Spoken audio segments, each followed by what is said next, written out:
What is up, everybody? I'm hoping you're all well. 2019 has finally come and gone, as has the decade, and we are entering a brand new decade as we are in 2020. And I've already looked back over some of my best and worst movies of the decade, but now it's time to look forward into 2020 and some of my top 10 most anticipated movies of this year. And what are some of the most anticipated movies of this year? Well, that's what we're here to talk about, so let's talk about it.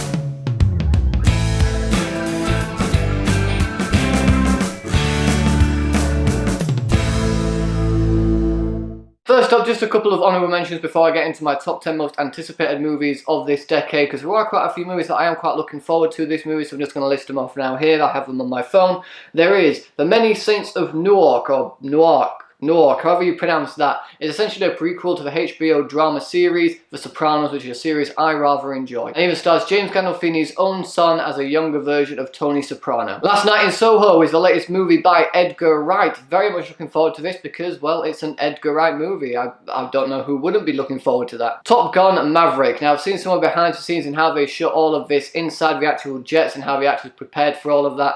I'm very excited for it. I did enjoy the first Top Gun movie. I'm very skeptical of how this one's going to go, but I am still excited for it either way. Halloween Kills, the sequel to the 2019 reboot Halloween. I say reboot, it was a direct sequel to the first movie, but ignoring every other movie, whatever it was fantastic. I loved that movie. I'm very excited to see where they take the franchise going on. Mulan, Disney's latest live action adaptation of one of their classic Disney animations. And while there is a bit of controversy surrounding this movie, as there is with any sort of Disney live-action movie, the trailer does look pretty damn decent. While there are a few decisions that I may not necessarily agree with, the fact that they have taken some things out to respect the Chinese culture and the actual Chinese lore and story of Mulan, I do rather respect, so I am quite looking forward to this film. Bad Boys for Life is a movie I have been waiting for so long. I love the original Bad Boys movies. I think they're dumb, popcorn fun, and if this movie isn't just like those, I'm going to be rather upset, but for the meantime, the trailer looks alright. I'm rather looking forward to it. Let's hope it doesn't disappoint. And the last one I'll mention is A Quiet Place Part 2. A Quiet Place was one of my favourite horror movies of its release year. And while the ending seemed like intentional sequel bait to the point where I was a bit like, that's very much in your face,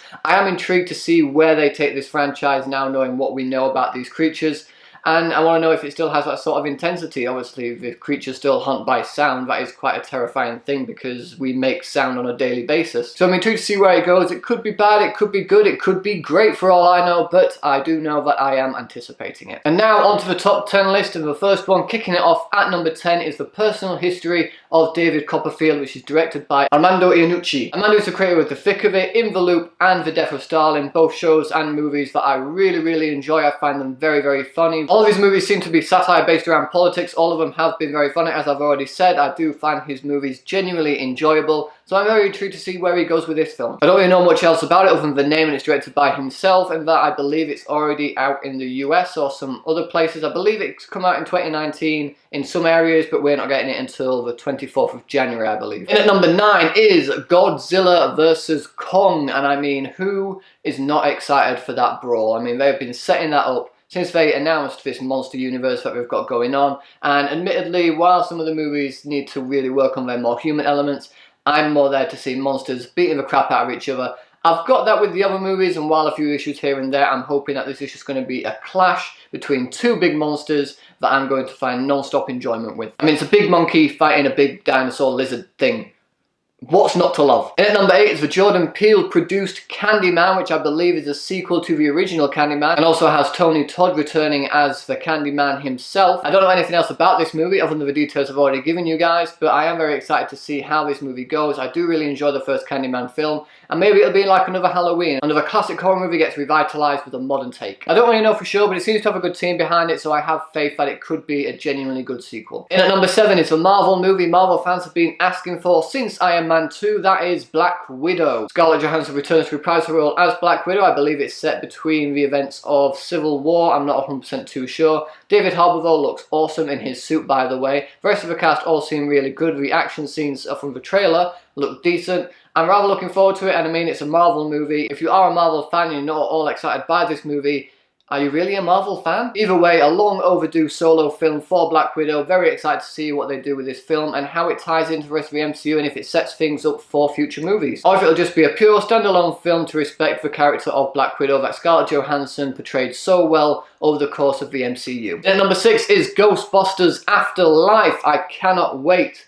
for this movie, and I mean, I know the 2016 movie wasn't necessarily great, not because there were a female cast, just because it was poorly made and it wasn't really that funny. I love the cast in the movie, they're all great actresses, they're all very funny. I just found the movie terrible. I'm very excited for this movie though, as it is directed by the original director's own son. He must have a love for this property, otherwise he wouldn't be revisiting it now. It's also got Paul Rudd in it, and well, Paul Rudd's Paul Rudd, he's awesome. And I believe it also has the returning cast members coming in here and there, but I'm not 100% sure because the trailer doesn't actually show them or reveal them, though I have heard reports that they are in it, but they might not be. I don't know, all I know is it's a new Ghostbusters film, it's a direct sequel to the other two movies. I'm very excited for it. At number 5 is Wonder Woman 1984, and yes, I am so looking forward to this movie. Gal Gadot returns as Wonder Woman herself. Patty Jenkins is back in the director's chair, and that is all I know about the movie. I'm not looking up anything else about the film. I've seen the first trailer though, and I am a little bit scared about Chris Pine being back as his character, because I don't want it to be just there. I don't want him to be brought back just for the sake of, oh, it's Chris Pine, we need to have him back. I want him to have a reason as to why he's there. And I know there's a reason in the comics as to why he's there,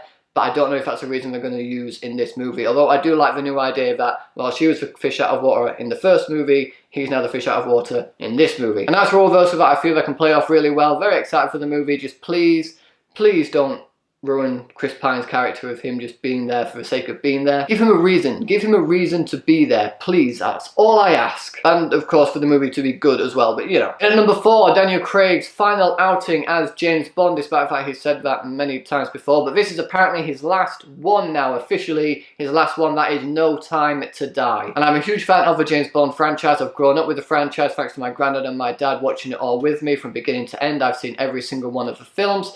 And I have to say I have really enjoyed Daniel Craig's stint as James Bond. Casino Royale being one of my favourite Bond movies of all time. So I am very intrigued to see how they tie up his character, how they end his arc, how they end his story. Or at least the actor's portrayal of his arc story thing. From the trailers it genuinely looks awesome and action-packed, and it looks like it could be a good send-off for Daniel Craig. In at number 3 is Bill and Ted Face the Music. I am so pumped for this movie. Original cast returning, of course, Keanu Reeves being one of the most wholesome actors in the industry right now. This movie could genuinely suck, but I highly doubt it because the other movies are genuinely great and enjoyable, so I can't see why this one won't be. I'm very scared, but I'm also very excited as well. Bill and Ted 3, finally, after all this time, Bill and Ted 3.